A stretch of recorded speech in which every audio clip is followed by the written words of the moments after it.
I want to talk about how I see the future in Kosovo because this is a topic where some people will call me crazy. Um, a lot of people, especially back here in Australia, have kind of been like, "What the fuck? What do you even see out there?" Or just they just don't understand it. Um, but for someone that lived over there for over a year inside the tech space, and seeing how quickly things are moving and how well things are positioned over there for where the world is currently heading in the future, it's incredibly exciting. Um, because there's nothing quite like that happening back here in Australia.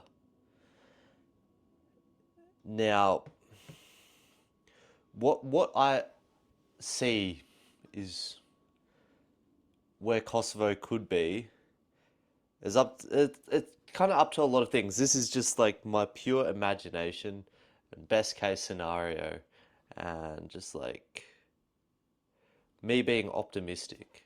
And yeah, because it's got all three ingredients right now to really change how the world perceives it in how the current world operates. I mean, first of all, you have the youngest population in Europe. The median age is 33.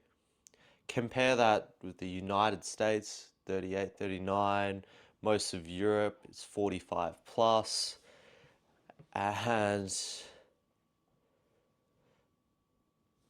what it means to be young in today's day and age is people are incredibly adaptable, a lot more adaptable, um, and also a lot more hungry and a lot less to lose, and a lot more willing to try new things being young. I know that's the position I am. I'm 22 years old. Like like this world right now, it's so uncertain that I'm willing to push myself to the extremes and do things that people just won't make sense of. Now, the other ingredient Kosovo has, which is really advantageous to it, so it's got this young population. It's got over there as one of like the highest levels of proficiency within like the IT space. In terms of the amount of proficiency when it comes to IT and tech within that young community of software developers, of data scientists, people studying computer science, and just an overall understanding of technology, how it works, how it functions, and how to like I guess just operate in that landscape. It's very high for like the young population. And it is quite funny as well because there is such a, I guess, mismatch with the two populations. It's the starkest contrast. Like you've got the pre-war people just have got no idea what's going on with technology in the world, and then post-war kids coming out and they've literally grown up in an entirely different world to previous generations of Kosovo Albanians. And it's quite fascinating to kind of see the differences within like the two groups. And I feel that gives a lot more power to the young people of Kosovo in terms of dictating where the future goes in that country. Because a lot of the older people, they won't be able to keep up. They won't be able to keep up in the digital, fully digitalized world we're moving into. It's going to be the young people that have the edge. It's just true.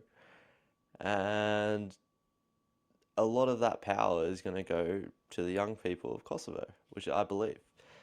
Um, Now, this just made me just absolutely yapping, but this is like what I've been observing whilst I was over there.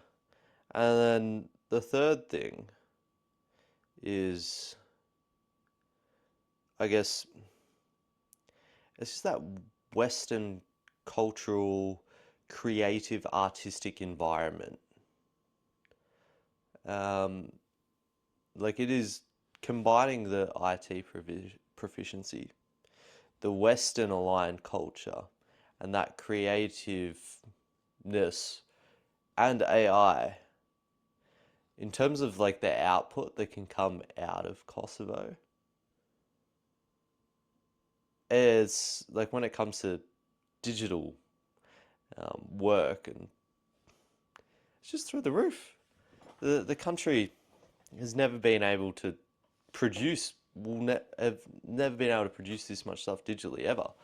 Like it since what 2014, IT exports have grown over 700. No, I can't remember the year, but I think it was 2015 to 2024. Like IT exports have grown 900% over the years, or 700%, something like that. I don't know. I don't have the exact stat, but it's continuing to grow. And AI, is just going to accelerate that massively. And the people learning AI and why I was pushing like AI as much as I was is the young people. Like the young Kosovo Albanians, like that are teenagers now, that are in their early 20s, that are looking for work or trying to upskill themselves. Like AI is here. Like everyone needs to be learning how to use these tools.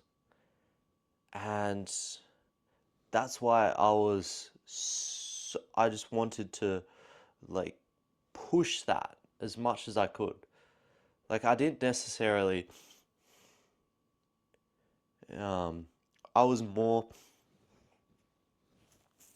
like I made no money whilst I was out there, but I just wanted to push that narrative of AI and technology in Kosovo because I believe that the Albanian community, I guess it's one of the most, I guess, united um, kind of countries. It's like similar to the Jewish community in a way. Like when you um, compare it to like other Western countries, it's like night and day difference. When you look at like the US or fucking Australia, we are so fucking divided as people, and we can't kind of push together on like a common purpose. Whereas Kosovo, it's such a small country, a small community of people relative to other countries around the world. And it's like if they can be all well, if like leadership there, and especially young new leadership, can be aligned on where and be aware where the world is headed and kind of position the education and the institutions and also just promoting, I guess, this vision, these, not necessarily my vision, but these skills and positioning the people to take advantage of what's going to be the craziest next 10 years of like AI, robotics, and the whole world system. It's like people who understand this and can move with speed and be quick have such a huge advantage. Like people here in Australia, in the States, are just not gonna know what's hit them when there's like small teams outperforming them based out of Pristina. Like it's genuinely crazy, and small teams in Pristina are already kicking fucking ass against American companies, Australian companies, a lot of Western companies. Like it is like that.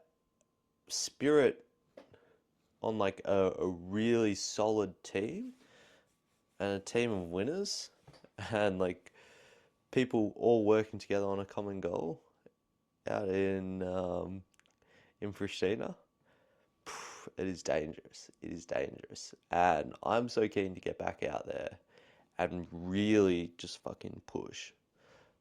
Like I've kind of been um, just sidetracked from the mission whilst being back out here, which kind of I'm sorry.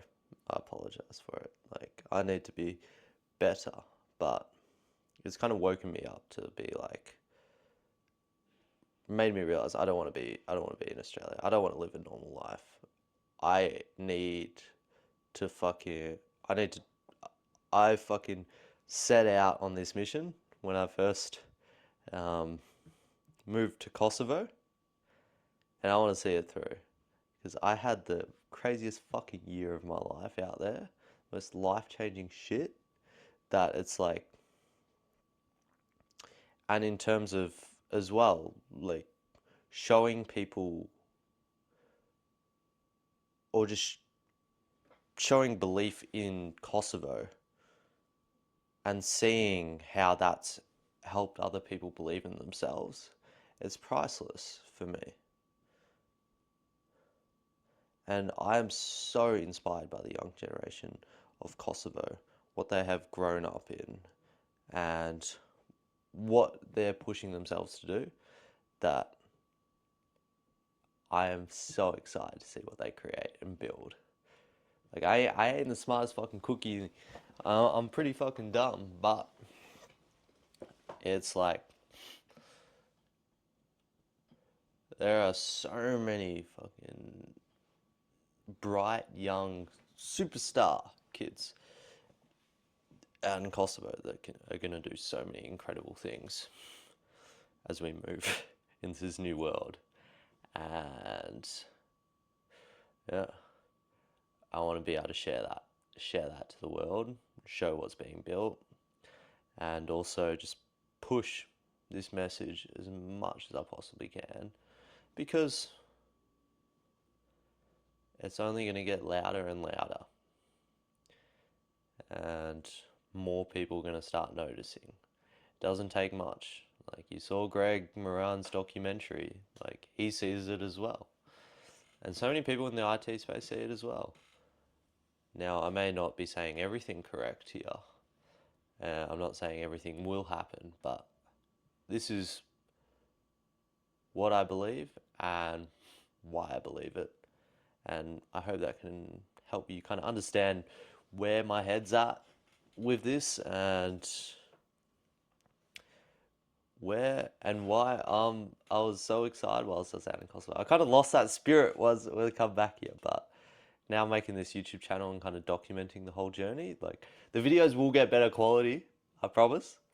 But this is just a starting point for now. I just need to start uploading and talking. But thank you guys for watching. If you watch the end, I love you and have a blessed day. Thank you.